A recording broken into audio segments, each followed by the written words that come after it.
evening, everybody. Welcome to another Headkicks and Haymakers.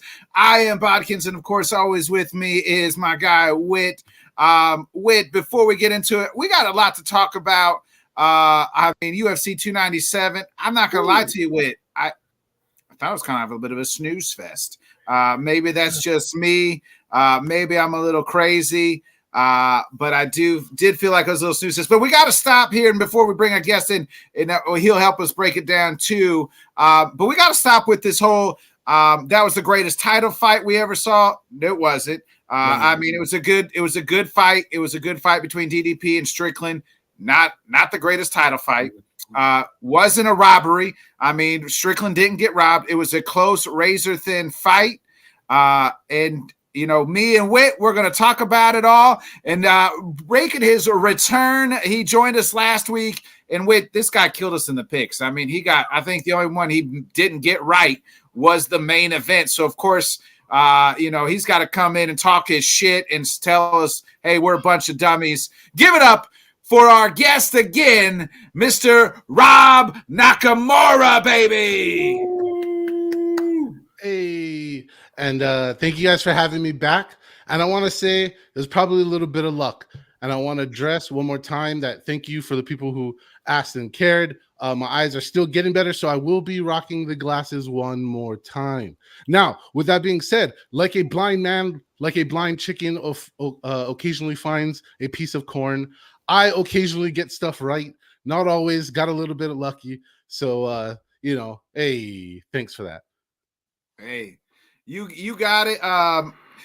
Whit had to hop off real quick, but Rob, let's jump into it. Your thoughts on that main event? I know we were kind of talking a little bit off air. Like I said, it was a close fight. You could have scored it to me either way. I kind of had it 2-2 going into the fifth, and in that case, you kind of score it for Strickland. But how did you have it? All right. Well, all out on honesty, I personally I was kind of advocating for a 4-1 for Sean. But at the time, I was cool with the idea of 2-2 going into the fifth. So it was like I had my opinion on the way I saw it, but I was open to the counter arguments and the way other people were seeing it live during the live watch along that we're doing. So, I can totally live with the result. And I agree with you, Buckins, that I don't feel like the word robbery applies to this at all. This was a hard-fought contest with you guys been to live fights, man, and I try to explain this to people who haven't been to them. Sometimes from a certain angle, a punch looks like it was so good, and other times it looks like it missed the same exact punch, and you don't know for sure until you watch it again on TV, and you're like, oh, wait a minute. And on video later, and the damage to Strickland's eye, like that's, you know what I mean, like that was actually, it looked like from a headbutt maybe, but it looks like right. And they were scrapping, not taking anything away from it. So with all that being said, man, I say judging is hard to do. It's objective. They were scrapping. You can't, how could anybody say that it wasn't really close? Like nobody really awards draws anymore. I mean, nobody's seeking draws. Everybody poo-poos it when I advocate, which I'm going to still advocate. I don't care. I'm going to advocate for more draws because I don't just have half a second. There's 3 scoring columns. They're infinite on your score for the rest of your life. Okay. Why not use the draw in situations like this where 2 men gave us a badass fight? The shit was hard to say. It's for all the marbles. The shit's a draw.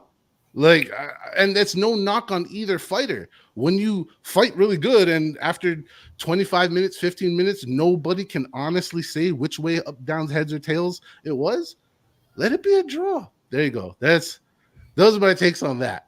I know so much. Sorry. Whit, what's your initial thoughts from the main event Saturday? I mean, bro, let's keep it real. Rob put it all into perspective. The judging from different angles, especially, is in a title UFC fight is really subjective. Where were you sitting? What could you see? What didn't you see? What did you see the headbutt? Did you not see the headbutt? Did that punch look clean? Did that takedown look good? What did he sprawl? All of those things played a part into it. To me, this was one of those situations where if you really maybe of course the fighters put on the best that they could, the best main event that they could. So let's go ahead and square that away. It wasn't like they was playing with each other. They kind of, it was really a stalemate of skills, of skill sets, I think, in my opinion, because it started looking like, well, neither one of them is getting off, and then it kind of closer to the fourth and fifth, we got to see that, hey, look, somebody wants to win, but they are equally matched in my mind. And Rob makes a great opinion on that one, where to me this could have seriously been a draw. And I think in the case of belts, if there's not a definitive winner point wise or TKO, submission, knockout wise, a draw is not a cop out. This would have been an occasion where I would have said, look, we don't know who won this one. You guys need to go back at this again and just let it be what it is. Of course, which would have remained, would have basically left and still, and we would have had to see DDP do it again. But, in the end, the judges felt like DDP did enough. And Strickland, unfortunately gets to go, hey, I put on the best show and he was a champ for a little bit. Now let's see if his theory, like he put on for the Theo Von show, shout out to Theo Von. I love Theo Von. If his theory is, man, if I'm not the champion, I'm going to basically, be oblivious to everything else. It's really not going to matter. I don't think that's true. I think the people love Sean. I think he puts on a spectacle before and during the fight. And then somehow, some way, we have not seen the last of Sean Strickland in 2024. Oh, sorry. I just have to interject and just jump on you real quick. You're absolutely right. You're absolutely right. There's no way Sean just fades away this year. No, not at all. Yeah. I do you guys subscribe? Dana kind of said like this too, like, to beat the champion, you got to take the belt away from him. And I don't think DDP did that. And people were kind of like, do you guys subscribe to that notion? Because I kind of do. Like, to me, like, if you're going to take the belt, you got to beat the champion. You know what I mean? Like, and the thing about Sean's fighting style is he's not a knockout guy. He doesn't have a whole lot of power. So he is going to have things like this where he is a decision fighter. It is who he is. And sometimes decisions aren't going to go your way. And that's what happened on Saturday night. I'll jump in and say, can I say that I agree, but I don't agree? Yeah. Hear me out. So I agree in the sentiment. I agree in the feeling. I agree as like dudes or even ladies too, just competitors. Like, bruh, if we're competing, you gotta show me what's up. You can't just be kind of close to me and just let these guys over here's opinion take it. Like, yeah, I get the whole what's the word? Like the macho-ness of that, right? Yeah. Like, you gotta, but you gotta rip the title out of my cold blood hands, right? This is war, right? But here's the thing. That's cool if we were still in the Just Bleed era. If we were still in the NHB, like, oh, this is cool. Like, but as we progress in the sport, all right. I know this axiom is actually borrowed from boxing, I believe. But it doesn't matter. The rules are the rules, and nowhere in the beautiful rules, not one single clause is to beat the champ, you got to beat the champ clause. There's no part. So it's a mindset that's in our mind. That's what what I mean. Like that's what I'm saying. Like, so with that, it's like, bros, we live in a civilized society. We're playing a civilized game of sport combat. So what that means, we got to go by how we wrote it down. That's how we live in society. But like on a people's level, like, yeah, like, come on, man. Like, I feel it, but come on, you got to support you got the any rules. thoughts on that part? I mean, we pretty much covered it all, man. It's one of those, especially in a title fight, bro. In a title fight, the points matter. And it has to be on a scale in which, even I would think that the casual fan, it's hard to do, but the casual fan should go, okay, well, I saw X, Y, and Z. I see why this is a 27-28 round. I get it. I get the point. Sometimes, and this is on my perspective, and shout out to Rob. We were in the space, and guys were going, well, I didn't see this, and I don't see why, and I don't understand, blah blah blah. Shout out to the beautiful bearded bastards. I checked you guys out. Really dope podcast. Send me your beard ingredients immediately. Anyway, so the point is, if I'm not able to have a conversation with Rob and go, well, if you notice this and this and this, do you feel the same way it should have been pointed? We should be able to agree, because that's on paper. That's equal. That's it. There's nothing else. There's 3 takedowns. There's 4 head kicks in this round. There's a body punch. This equals this. For some odd reason, we don't really get that quite often in MMA, but it is what it is. Like you said, once again, subjective to where you are. Did you see it? Did you notice how it happened? Are you paying attention to, the damage that was taken afterwards? All of that kind of gets factored into, man.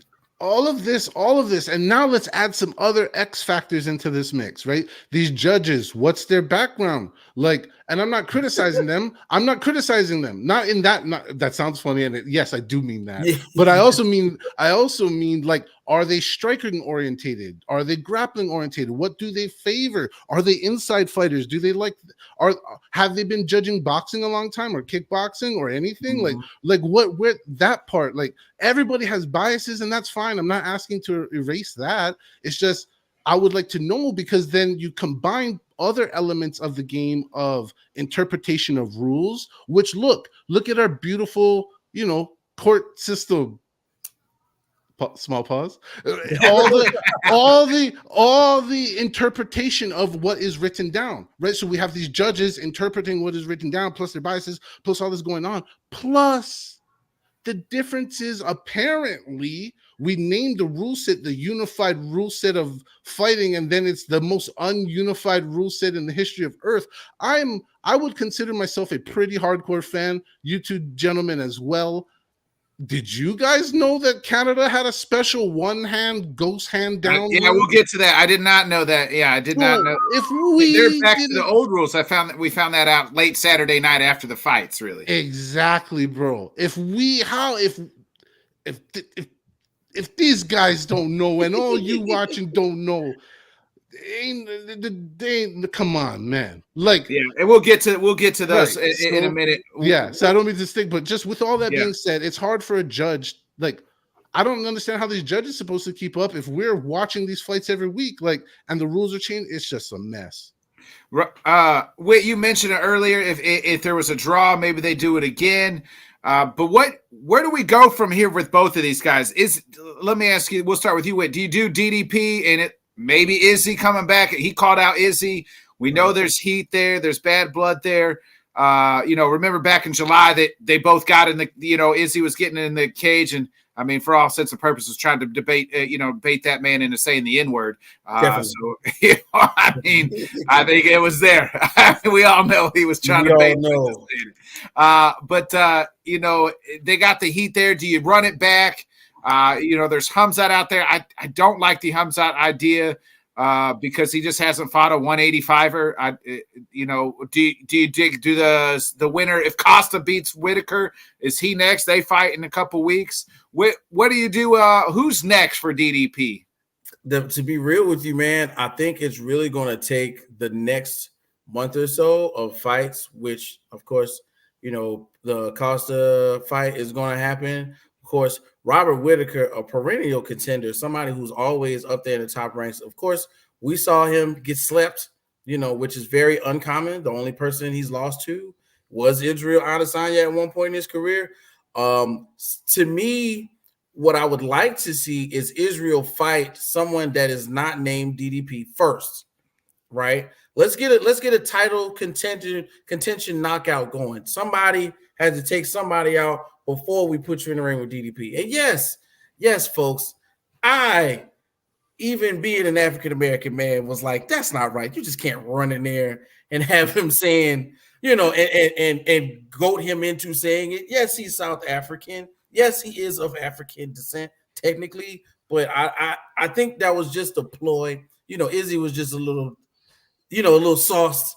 You know what I'm saying? So I don't think that's really, I don't think that's really the fight I want to see until it's determined. It looks good on paper, yes, but did Israel Adesanya look championship worthy when he fought Sean Strickland? No, he looked in shape. Yeah, he was in shape, but he was not mentally there in order for that fight to happen. So, in my opinion, I really think that we should have some type of title contention in between. Maybe Hamza fights Izzy. Maybe Izzy fights the winner of even. I don't necessarily want to see him fight Rob Whittaker again, but hey, somewhere in there we gotta eliminate the idea of who is going to take on this fight to fight DDP, because I have a feeling that because of the stakes riding with DDP now, not necessarily immediately running to have a fight in South Africa, but to say, hey, before we get to that big,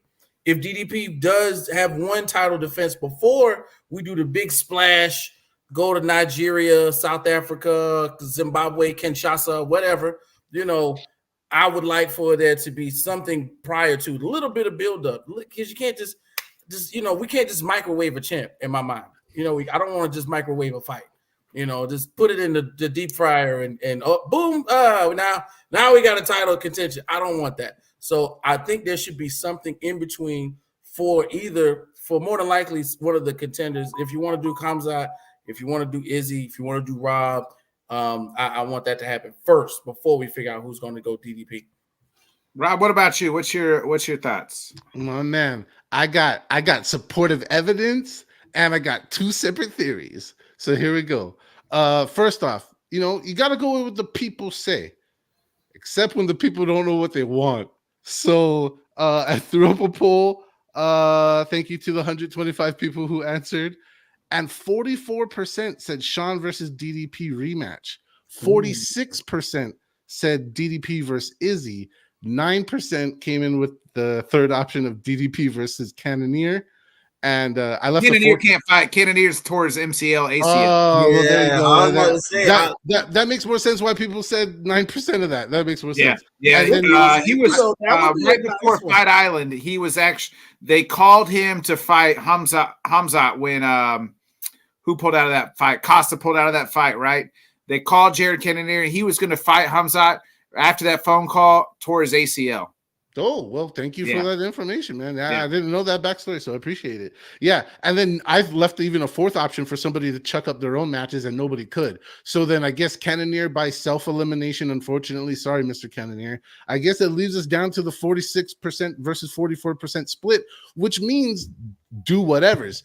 And now, go back. I definitely support a lot of what Whit just had to say. I'm not into microwaving championships. I'm not into just jumping to whatever. But here we go.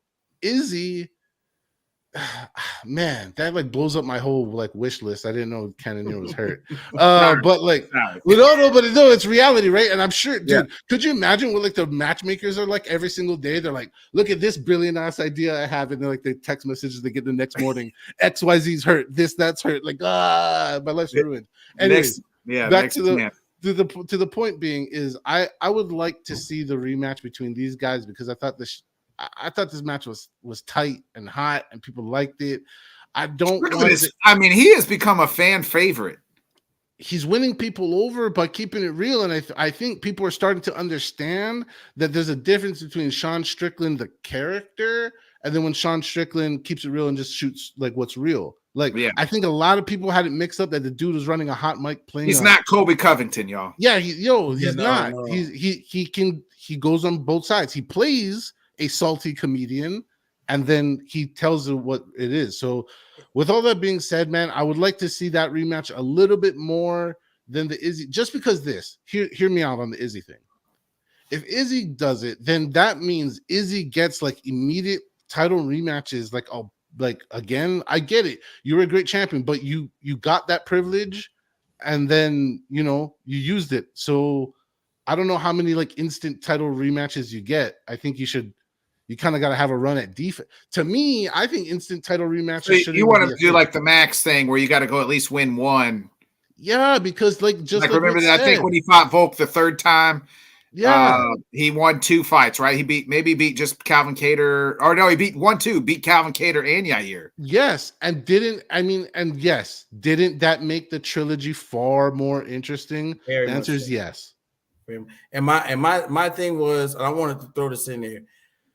The only other person that I've seen on a repeated basis get top billing, whether it be for a belt or not for a belt, for number one contendership, for main event status, belts, like I said, belts, no belts, of recent of recent note, has been Conor. Is Izzy Conor McGregor on Nobody's Conor McGregor, you know that. Thank you. So no is the answer to the question. He's not. Don't get it twisted. Izzy is special. Izzy is of high caliber, ex-champion type, draw. But Conor McGregor was different. Conor McGregor bought it every time, even when he lost. The last time I saw Israel Adesanya, it hurt my feelings to see him lose. You know what I'm saying? We have because we just kept waiting for him to get out the mud. You know what I mean? Just that whole fight where like he's just stuck in the mud. Conor McGregor just goes, look, I'm bloody freaking Irish or whatever, and it turns on. But I felt like Izzy was in shape, like in beach shape, and it looked good, but he was not mentally in style bender, do an anime, Death Note page writing anime Izzy like before. I don't think he was in that bag. I don't think he was in that bag. With all that being said, to all the Izzy supporters out there, I hope you guys saw him down in Mexico working on them hands, man. Could you imagine spicy insider fighter Izzy? Oh my God, mythical creature. I will say I disagree with you guys. I think the fight to make is Izzy and DDP. We got the heat. That's what's going to happen. That's what's going to happen, Buck. And if they can, and here's the thing, like they're going to try to do this, and I don't know if he'll be ready because he and Sean just went through a war. You do Izzy and Sean Strick, or you do Izzy and DDP at UFC 300. That's the main event. And you run that clip from June over and over again, and all the bad stuff that they have said to each other. Izzy has taken his time off. I just think that's the fight to make. I mean, you want to run it back with him and with DDP. And what does Sean do to return? What does Sean do to deserve another title fight? Here's okay. Sean got that title fight because DDP wasn't ready, and Izzy said, "I'm fighting in Australia no matter what." That's the only reason Sean got the fight is because Izzy had already cleaned out everybody else. Well, here's Sean Strickland, number 8 in the world, all the way at the bottom of the rankings. And the really is because they had some verbal spats like, well, at least we can do that. I'm sure Izzy will wax his ass and we can get to DDP later. Well, unfortunately, DDP never got out of the first gear and Sean handled business. Now that threw a wrench in their plans. But now I think they're going to try to I think they should make Izzy versus DDP if he can go at UFC 300 and regain his title. I get what you guys are saying. It's like, how many times does he get a shot? Well, who else is he going to fight though? There's nobody. He's still cleaned out the whole damn. Unless you're going to do him and Sean for a number one contender fight. And even when you say that, for me, I'd rather see somebody go. I got to see something in between, man. I got to see something. Let me see Izzy pull that dog off that cage, out that chain, man. Like, come on, like I think he'll do that for the title fight. Izzy chasing the belts better than when he has the belt. Two things. One. I don't want it to happen, but what Bodkin said is the most likely thing to happen because we are in the TKO era, which is what's going to sell the highest, and it is going to be DDP versus Izzy if that can put together. But I don't know. I say that too.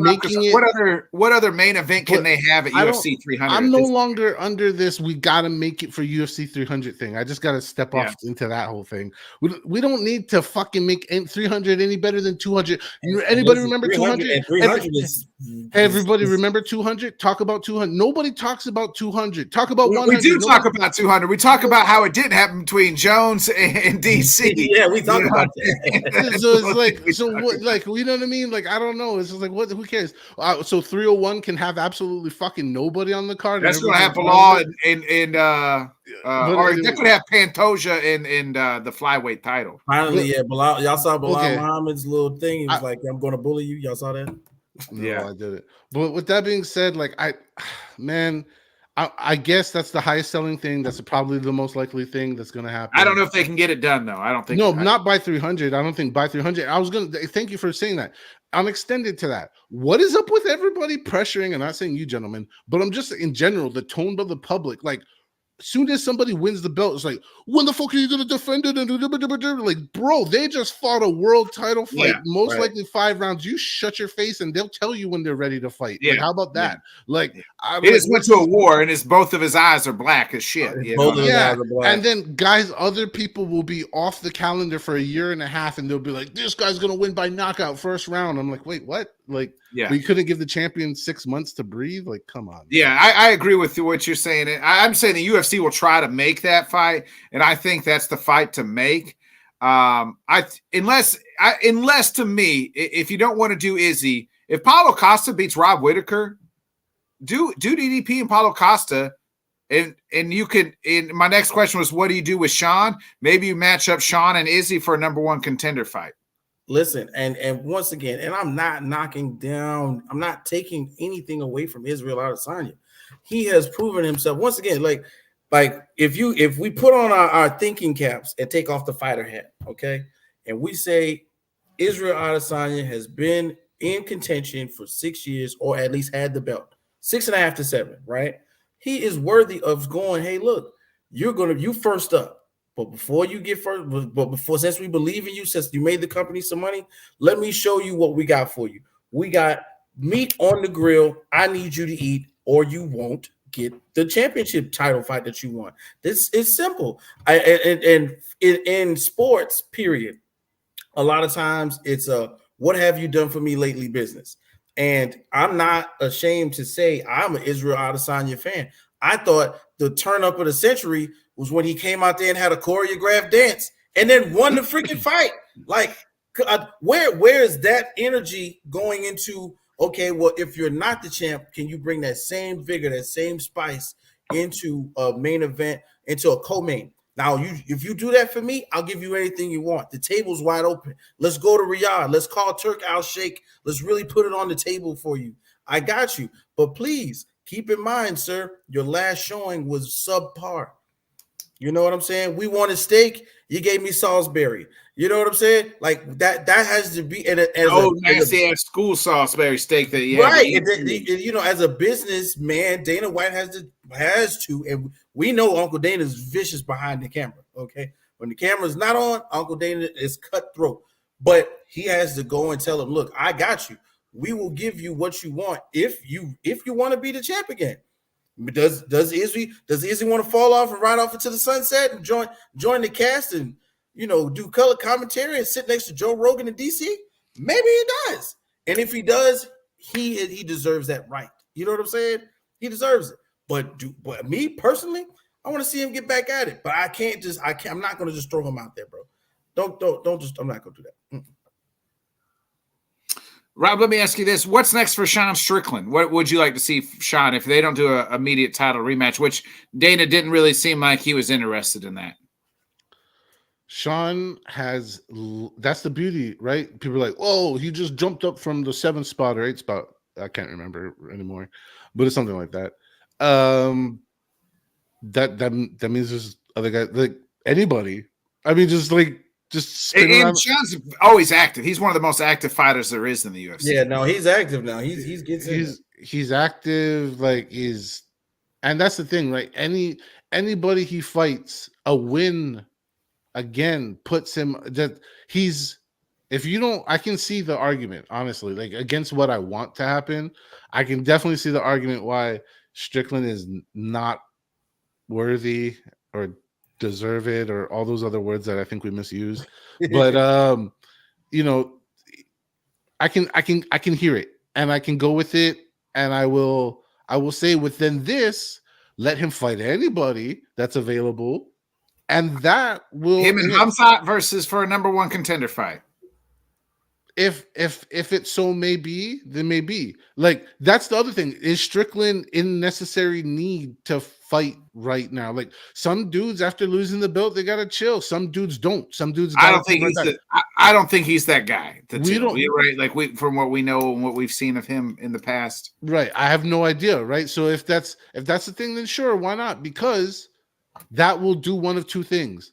That'll either make Sean Strickland very relevant for the next opening at the title, whichever, let the dust settle from scenario that we haven't fully created yet, or Hamzat, right? Like we're waiting for that. What Hamzat, like, is cool and all, but like it's also not, because doubt is creeping into the people's mind. I'm speaking on behalf of the people.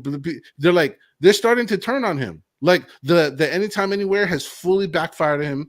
Yeah, with because it's not anytime anywhere. He fights once a year, and we never see him. Right, and it's just that's how it is. He's canceled, and he's canceled. Yeah. Like obviously he's canceled far in advance, not like fight week canceled, but still, I mean, like, the Nate Diaz was. yeah, well, yeah, like that, right? So, oh, geez, never forget. But with that being said, Hamzat needs that. Let's be honest. Like for us to buy into he's the title challenger, to build back his stock. He needs a win over a former champ or a recent title challenger. That's how it goes in the fight game. That's how it goes. So because right now, I think with Hamzat too is like, everybody they're high on. I think the UFC brass is high on him, but like, who's he beat? He hasn't beat, especially at 185. He beat Usman, who was the 170 champ. You know what I mean? At one time, and at 185 in short notice. And I think anybody watching that fight, we all say, man, if that was 5 rounds, Usman probably pieces him up and wins. I was just about to throw that in there, bro. You and I were talking the entire time. That was for Hamzat to be the boogeyman that he's supposed to be in that division, for Usman to come in there basically a week's notice. That should have been a pummeling of a lifetime, and it didn't turn out that way.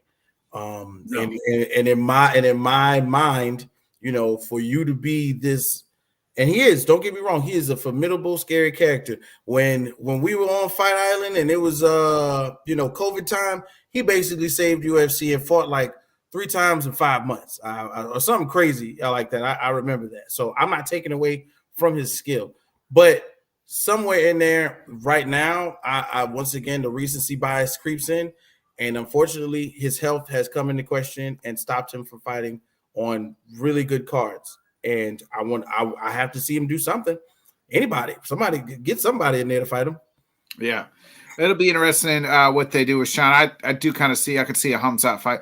Let me get you guys' opinion on that absolute snooze fest of the co-main event. I mean, it wasn't so bad, man. Next time I want to go to sleep at night, I'm just going to put on Raquel Pennington versus MBS and close my eye, and I'll be able to go to sleep, because I mean, Jesus, that fight was, after the 3rd round, was absolutely boring. Rob, you had this one. You picked Rocky. It does seem like it could be Rocky versus Juliana Pena. That's who she called out. They got a little beef since their Tough Days, the Ultimate Fighter days. Thoughts on the co-main and thoughts on what's next for both of these ladies, for MBS and Rocky? Well, I will say that I am pretty happy about it. I'm not gonna lie. Of course, I was supporting Rocky into this. This was the story I was asking for. If you guys tuned into the preview show, you guys know I was all about this. Like, this is what women's MMA needed. And I say that as a fan, as a girl dad, like, I like these check marks and milestones and things for the ladies, like, happening and showing that sometimes the long road is the road you got to go. Like, just because you want it doesn't mean you get to have it right now. Like, some people do get to have it right now and some don't. And Rocky went the long road, and I love it and I support it. On the other side, not the most entertaining fight, true. But let's be honest, folks. Many championship fights are not all that. They're not. Many championships are not. The number one contender fights seem to be amazing, but the championships for some reason is Well, like 50-50. So with that Mariana must have thought this was a 3-round fight because she gassed out in about round I think 2. it was I think I'm gonna get to it. Go ahead. Go. Gentlemen, let's talk about some of the stuff why I supported Rocky. And the reason is she has experience. She's been there, done that. I've talked to many fighters, I'm sure you guys have too, it's not about like being physically in shape sometimes. It's like your mind knowing you can go there, also knowing how much fuel to use to get there. And Rocky knows that. MBS was learning on the job. Go anywhere in your life, go anywhere on planet Earth and around America, at least I can speak for, and find the person who's been doing their job 10 years and find the job that's been doing the job 2 years and show me the difference, right? There's a difference. And it showed that night. I mean, I completely agree with you on that one. Raquel Pennington, in the earlier rounds, it looked very much even. I think it was a farce. Like, you know what I'm saying? I think it was like more of a possum game. And then it got turned on, mid third round, fourth, fifth. And I think that's exactly what you're saying. Raquel Pennington, having been there, having the experience, basically was like, okay, I'm not going to overexert my body round 1 through 2. I'm not going to go attack her on the ground. I'm not going to jump into her guard like she's asking me to, like she's begging for 20 seconds on the ground. Like, I really think that the experience paid off for her. But when the opportunity opened up, 4 and 5, and unfortunately, of course, I went the other way with my pick. But when the opportunity opened up, you could tell that she still had something left to give in the fight. When it looked like on the other end, like that was, it's like not pulling teeth, but necessarily trying to pull it from the bottom. Like there's nothing there. I'm just going to lay here now, because if you get on top of me, I can work this out. Maybe I can work this out if you jump into my guard. But other than that, nah, it didn't work out. So, but kudos to Raquel Pennington in her corner, who we saw constantly encouraging her to stay focused, and it worked. It paid off. She's the champ. Yeah, I don't know about you guys, but watching that, I didn't ever get the feeling that I was watching the two best female bantamweight champions on the planet Earth. As you can see, my brother Barkins, there will be a bit of a shakeup shortly in such divisions, and maybe we'll see some. We know we'll probably get into that going forward, of course. But I'm not going to go spoil it for everybody. But it's going to happen. Can I throw it up there? Nobody likes the next champions after a great vacates. Nobody. Look through the history of look at the history of combat, find the GOAT of or generational fighter, very next person, male or female, nobody likes them. It's just how it goes. Like, it's unfortunate. Yeah, I get what you're saying. I mean, but the tale of the vacant champ. That fight was snooze. I mean, it wasn't as bad as Esparza and Rose. That fight was maybe still to this day. If somebody asked me the worst fight in history, Rose Esparza, that was the absolute worst fight I ever saw in my life. But I wish people would let me forget. Exactly. That's I mean, anytime somebody says the worst fight or most boringest fight, I'm like, oh, that's the first thing, the fight that pops in my head. What's next for Rob? What do you think's next for? It seems like it's going to be Rocky versus Juliana. Who should MBS be next? What's next for her? Well, to be honest, MBS is still a blossoming fighter. I don't want to say developing fighter. A blossoming fighter. Like what we often see from fighters next is like a Super Saiyan version of them, part of the anime reference. Like we're gonna. In theology, MBS, the next couple people that fight her, good luck. Right, you're gonna get hell on wheels. But the truth is, man, the ladies, anybody can fight anybody as long as they're not rematches. Like, because the ladies, let's be honest, they're just like the men. It's a per night occasion. At the top of that food chain, you take any of those top 10. Like them or not, big fans or not, whatever. their styles, look at their styles. They all like if when you shuffle them around, there's a bunch of neutralization that happens. Long story short, I'm really happy that Juliana Pena gets her crack at the title. To be honest, I understand that Amanda retired and all the other stuff happened. I really thought it should have been Pena and Rocky for the vacant one. To be Well, honest, Pena got hurt. She was been yeah, banged up this way. Yeah. I get it. I get it. Stuff happens. I don't know if that would have made people feel more better about it or not. Maybe just time goes by. But there you go. I'm actually looking forward to that fight between veteran ladies. Here's yeah, hey, Juliana is hot. I think we can all agree on that. For MBS, this is who I'd like to see her fight.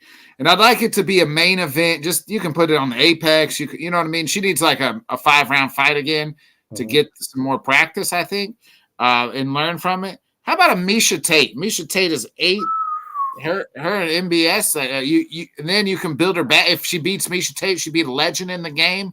Kind of builds her back up, and maybe she's 2 fights away. But you could put that a main event on the Apex. Miesha Tate versus MBS, and I think that'd be all right.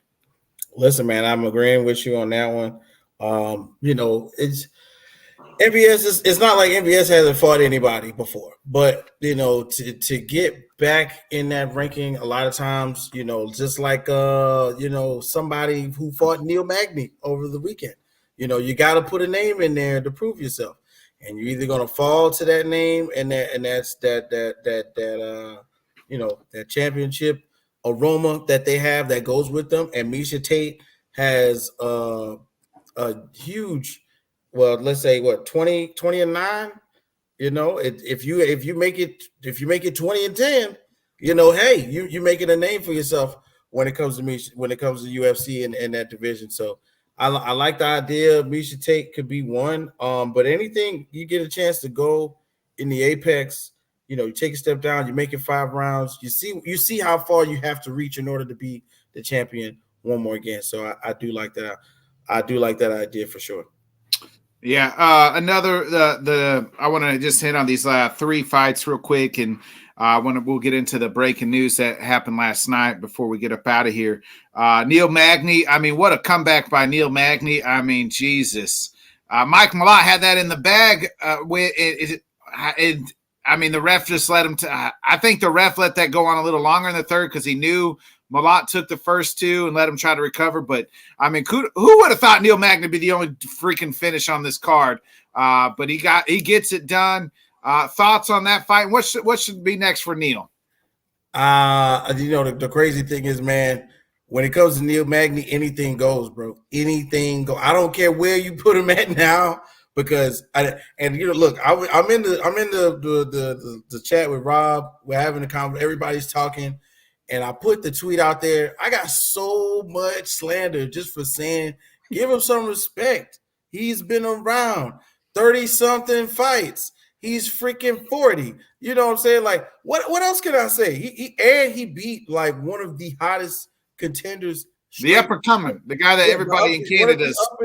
And he's been sleeping guys. He's been submitting cats left and right, Mike Malott. So for him to get in there, and I seriously think he didn't see Neil Magny coming because Neil Magny's a late round guy. You got that late round charge always comes from somehow. And then, hey man, look, you didn't see that. You didn't see that reach.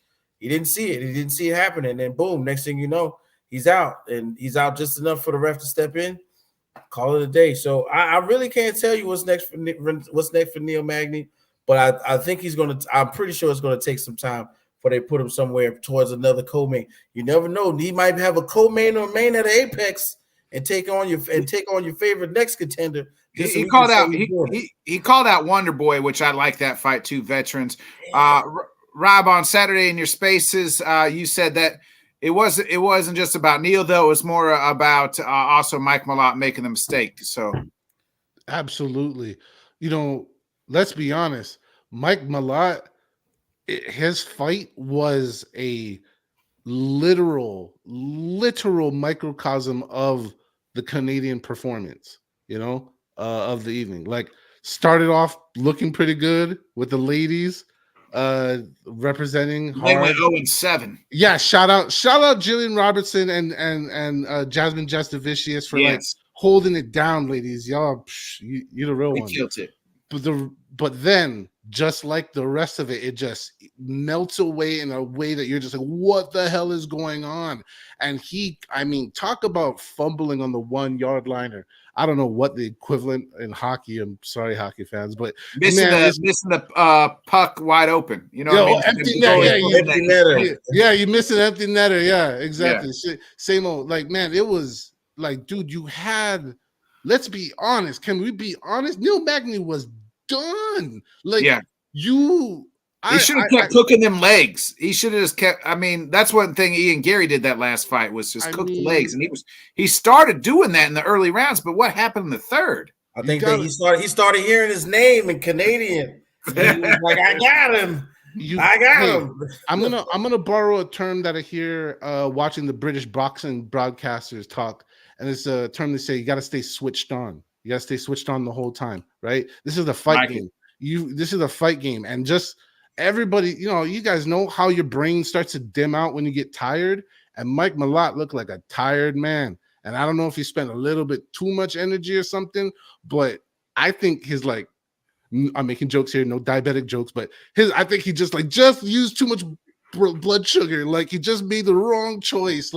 And man, Neil Magny used all that veteranship and seized the moment like a bear trap, and it was beautiful to see, but it was also terrible because we were just like, it was like watching a man drown metaphorically. It was just like, holy shit, is this happening? And we can't save him, and it's over. Yeah, it was bad. I was watching a friend of mine who, of course, is another friend of mine, and she's watching somebody else's stream, and they were showing somebody who was there, and the crowd's like, "You got him!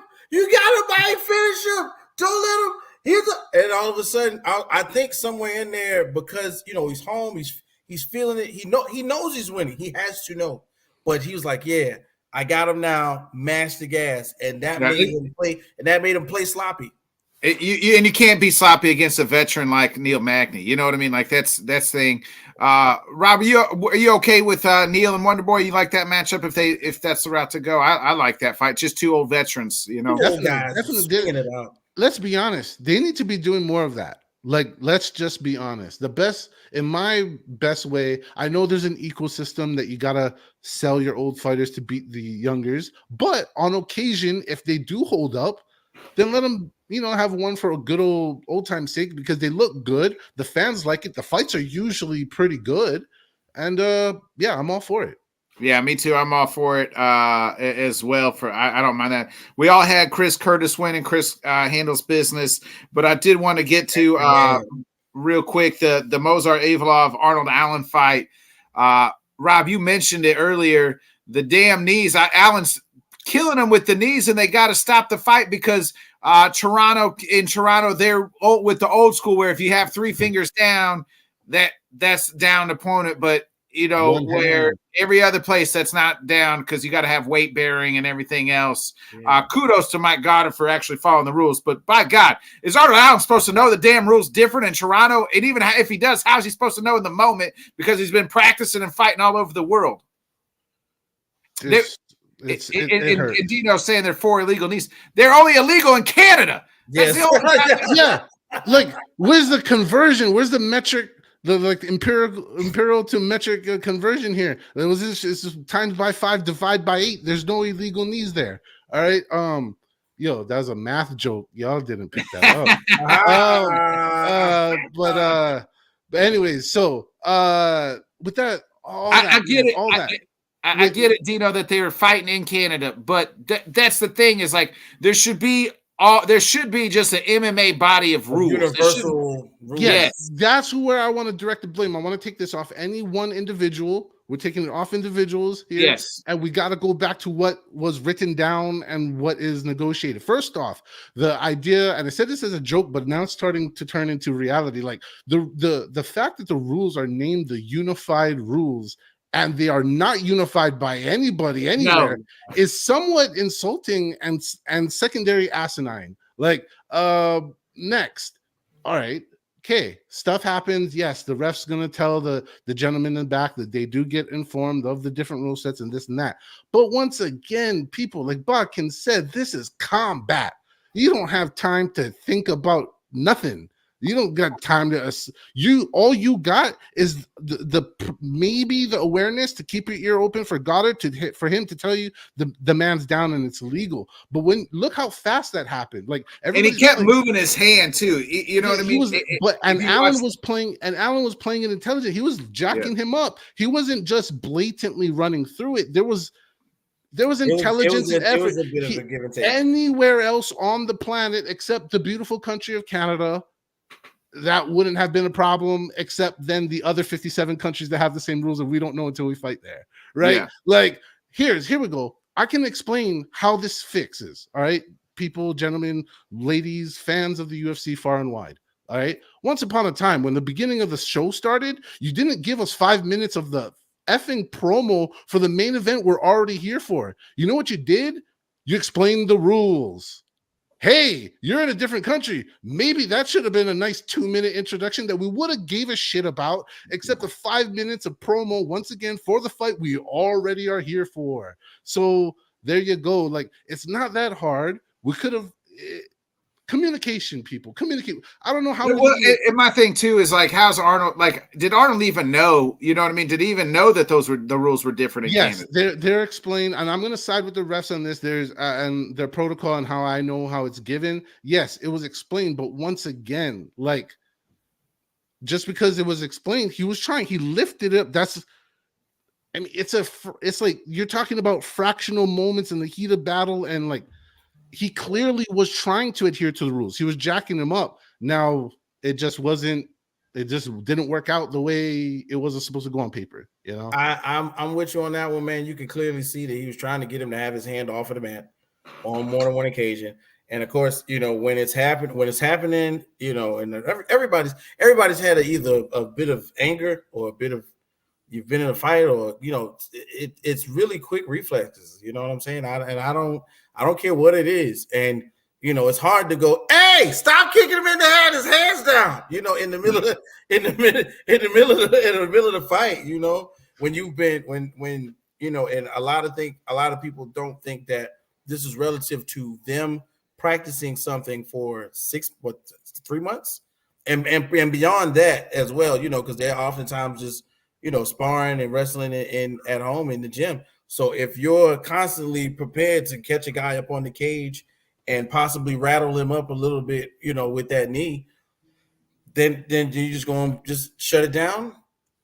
Oh man, I forgot. Is his hand down? That's what you gonna do? You don't have that kind of time. So once again, you know, just like you said, the rules need to be explained, but maybe just deductions in the case where, look, man, we're in Canada. You gotta, hey, look here, there's the end of the round. Let me show you something. Hey, we're in Canada.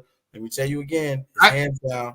I just think there needs to be unified MMA rules across the brand. You know what I mean? Like, hey, this is the UFC. Like, this is the rules we're fighting by, no matter where we're at.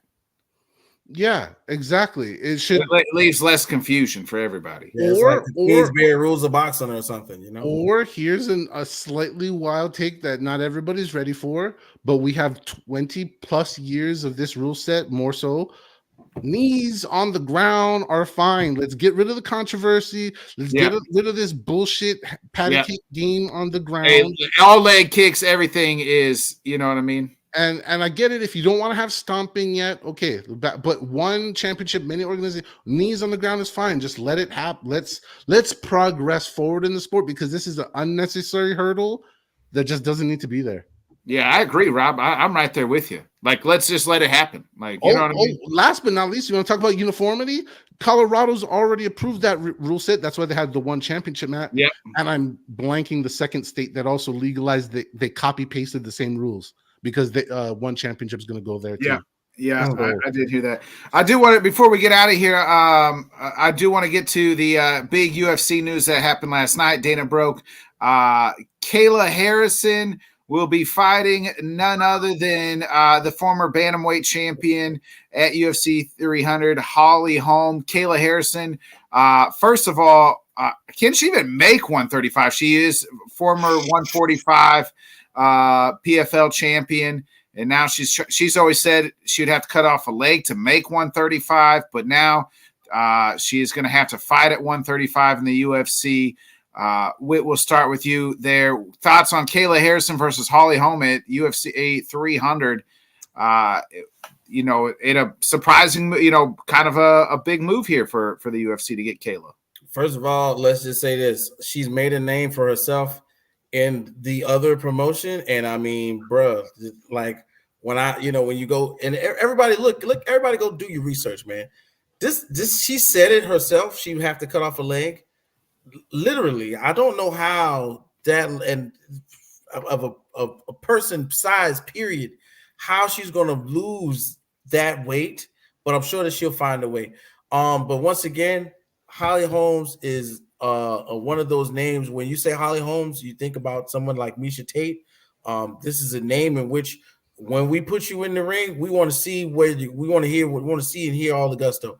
No more excuses. No more you're in another promotion. Nah, this is the real deal. Watch your head. Holly Holmes' thighs are as big as my torso. And she is known to connect a la several years ago when someone else thought they was going to be taking over UFC in that weight division. But I'm excited to see it. This new era of promotion switching or promotions coming together is going to be great, I think, for 2024 and just in MMA period. We got the Tournament of Champions going to happen with the Bellator and the PFL, and then we got some people coming over from PFL, from Bellator into the UFC. I think it's going to be great, man. But don't sleep. Do not sleep on Kayla. This is a heavy hitter, heavy-handed woman for sure. Yeah, two-time gold medalist judo. You know what I mean? Only did we learn from somebody else who won some gold medals that this translates very well? So I'm excited to see it, bro. Robin, initial thoughts here on Kayla Harrison coming to the UFC and coming from 145 down to 135. Man, I am split up. Like I literally have almost split personality, emotions, and feelings on some of the different aspects of this whole thing. Am I happy that she's in the UFC? Yes, to a degree. Except the fact that she's been, when you guys say, oh, Kayla, sorry, I have to go back. No, I said that. I got to go step over here. Kayla said she had to cut off a leg. Kayla says a lot of things that she don't back up. And I hate to say it. I hate to say that because as a child judoka, not a serious, but I love judo. I think it's a beautiful art.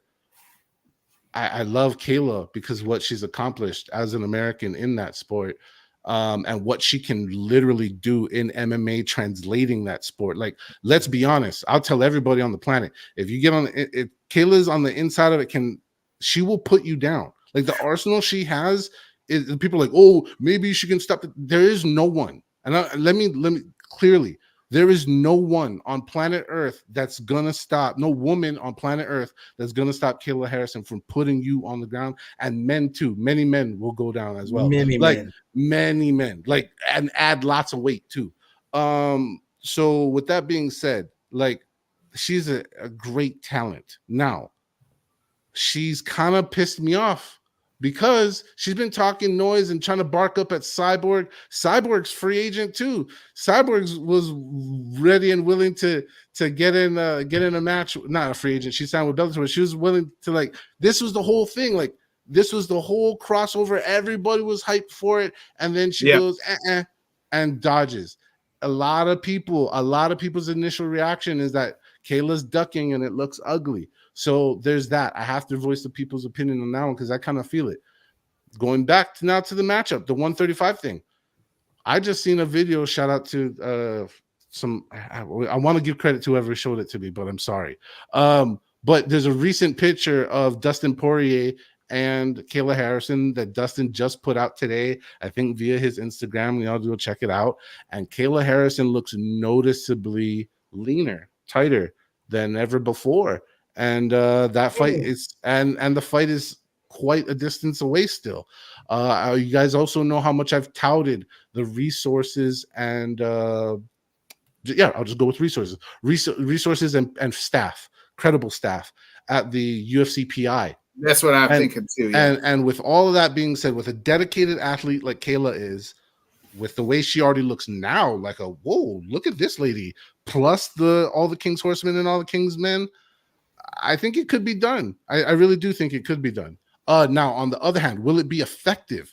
She didn't look all that great in her last fight. I'm going to be honest. That was a 145er, I believe. So yeah.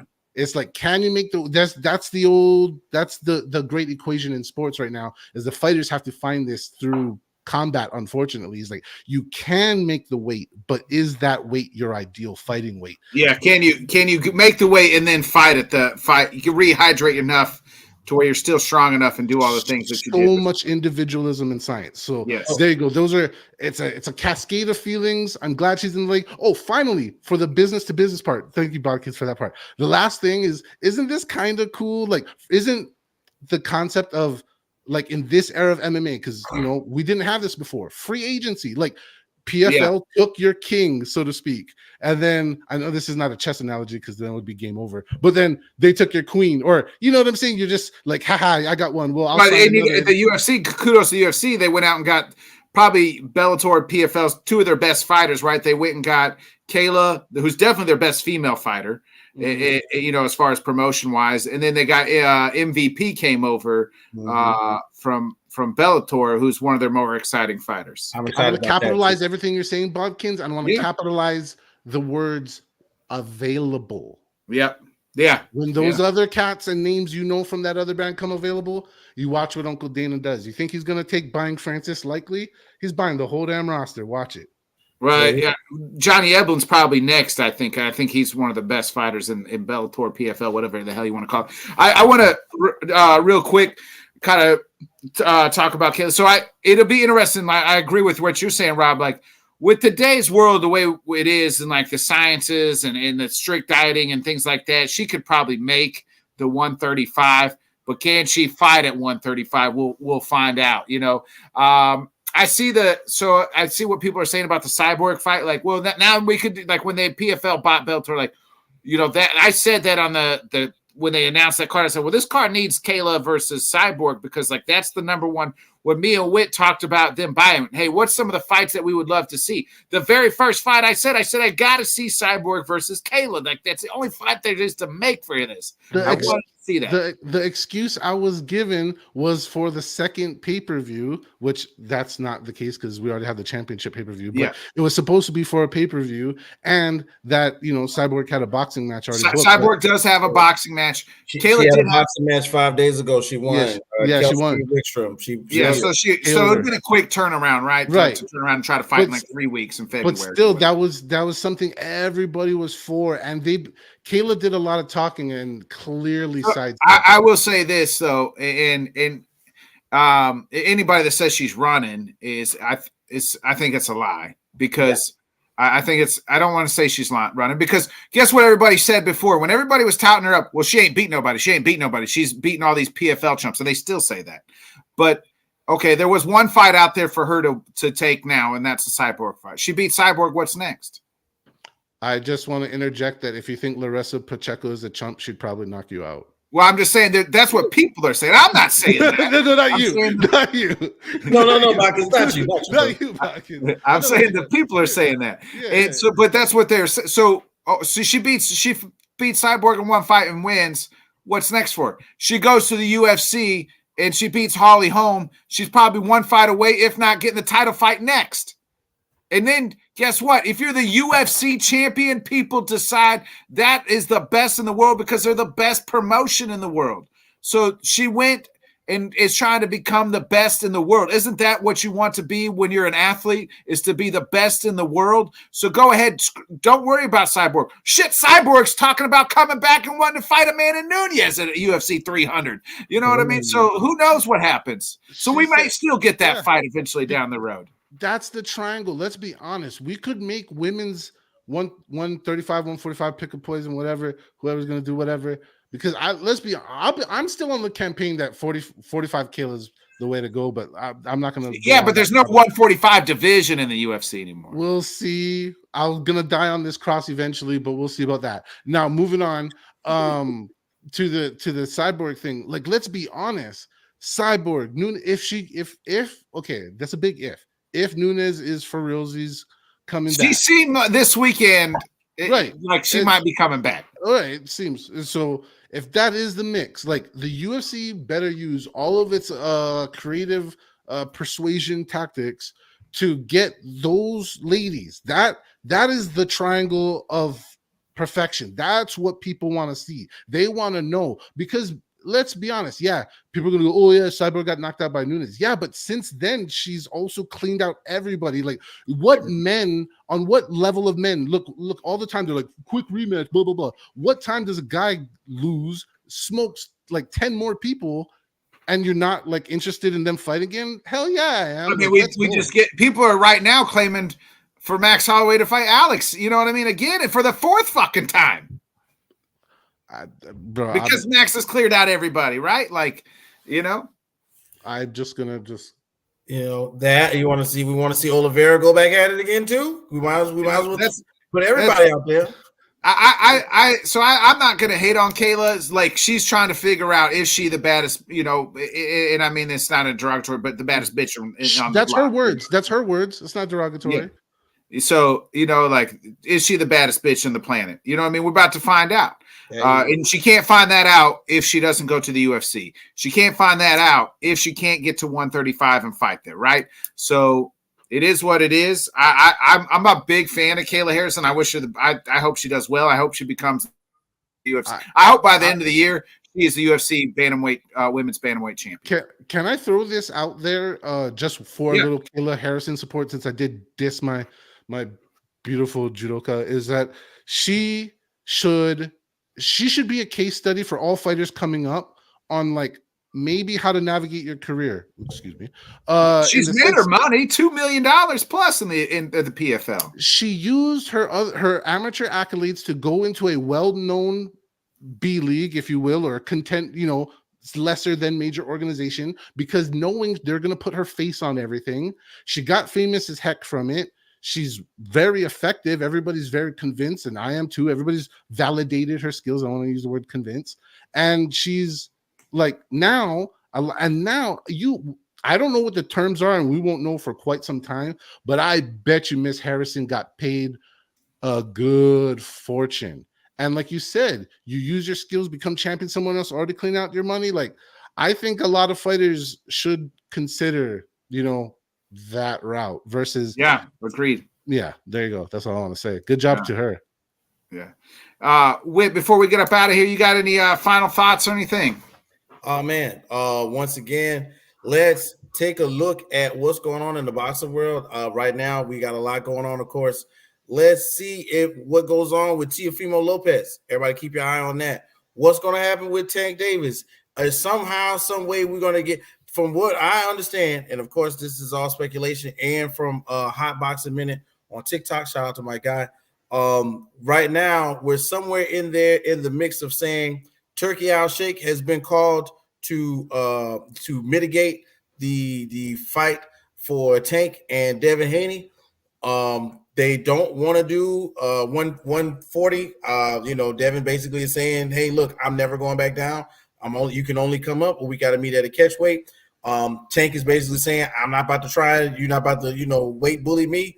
Somehow, some way, they want to fight in Riyadh. And guess what? Guess what Tank said he'll take in the clause, and then he can both throw out two of them. Two Maseratis. One Maserati for Tank, one Maserati for Devin in Riyadh, just to sign the paperwork. Okay? So if it's a Maserati just to sign the paperwork, just imagine what they're going to get in their pockets. I'm talking generational wealth is what they're talking about for both Tank Davis and Devin Haney. Man, and these hype videos for Anthony Joshua and Francis Ngannou are really turning up right now, ladies and gentlemen. I don't know if y'all understand what's going to happen when they get these two gentlemen in the ring, but I am excited. Okay, so more boxing, of course. When we think about Subriel Mutias, I don't know if y'all know about that, but Subriel Mutias killed a man last year or a year and a half ago. So it's when you think about that, it's like, once again, that triangle of Devin Haney, Teofimo Lopez, and Subriel Mutias. Mutias, and somewhere in there also including Tank as well. Like there's got to be a changing of hands because right now, what's my guy's name? The Hernandez brother, the big one, is really looking forward to somehow getting an agreement done with our guy, my guy, and yours, and hopefully it'll be done. So shout out to Al Heyman. Shout out to the organizations, to the sanctioning bodies, because somebody's going to put that money up, and we're really going to have like 3 blockbuster fights towards the end of 2024. Like the summertime of 2024 for boxing, big news. Wintertime for boxing, big news. And then, of course, going into 25, whoever wins out of this Anthony Joshua and Ngannou fight, whatever happens with Usyk and Fury in the week, 2 weeks, it's going to be big, man. So I'm going to definitely fill you guys in on that one in the next few weeks or so. Rob, you got any final thoughts before we get up out of here? We always appreciate you joining us, my brother. Hey, thanks. Oh, hey, no, my man. Thank you guys for having me. Of course, man. It was great, dude. And thank you guys for coming into my space. Just shout out to anybody out there listening and want just a place where adults get together, watch the fights, make picks, no infighting, just sharing your thoughts, everybody sharing information, learning from each other, and of course, criticizing the judges. Working on my slate of special guests to join us for the rest of the year. But in the meantime, man, just thank you guys for having me tonight. Hope to have you guys for the fight watch along. If anybody watching wants to join us, at JSpec the host on Twitter, live spaces for every UFC event. Now to the boxing stuff, my man, I just want to jump in real quick and say, man, I hope Francis, I think that, obviously Team MMA on this one, blind allegiance to the flag. Amen, I just hope Francis goes in there, just F's up whatever plans or whatever. Just go in there, just kick stuff around and mess stuff up. You know what I mean? What if Francis becomes I'm about to say UFC heavyweight. What if he becomes the heavyweight champion of the world? The thing is, it's in the cards. It's a possibility of happening. He beats Anthony Joshua. He fights for the title next. And Anthony Joshua has been seen as a target if he leaves his chin out there, because Anthony Joshua is such a powerful and imposing figure. A lot of times, his opponent can't get to him to land full contact. Francis Ngannou took some of Tyson Fury's hardest punches and still got inside and landed on him. I think he could. It's a possibility he could do the same thing to Joshua, but I don't think Joshua gets up like Fury did. Paper bag analysis from this guy. Look at this. Usyk had Mr. Joshua on skates and on stanky legs, hurting and feeling them. All right, and Usyk, I love Usyk. Let that disclaimer. But let's be honest, he's a smaller heavyweight, or truly a beefed up cruiserweight, right? He's the best cruiserweight of this generation. If you think that the punching power from a well-crafted cruiserweight hurt versus what Mr. Francis Ngannou is going to bring to the table, my man, that's the difference between a 22 and a 50 count, my bro. Like that is, it's not the same. Like it is not. There you go. Leave into that. Hey, well, Rob, we appreciate you joining us. My final thoughts here is, man, I love talking with UFC with you guys, all the MMA and everything. We'll be back next week, same time, 8 Central, 9 Eastern. Be a friend, tell a friend, folks. Like, subscribe, share. Check out my man Rob on Twitter. I'm sure this won't be the last time Rob joins us. We'll probably be asking him again sometime. Break down some pay-per-views. Me and Whit will be back next week. Talk all the MMA news in the world. We appreciate it, everybody. Be a friend, tell a friend, folks. Like, subscribe, share. I'm going to hit that outro, and y'all have a good rest of the night. Peace.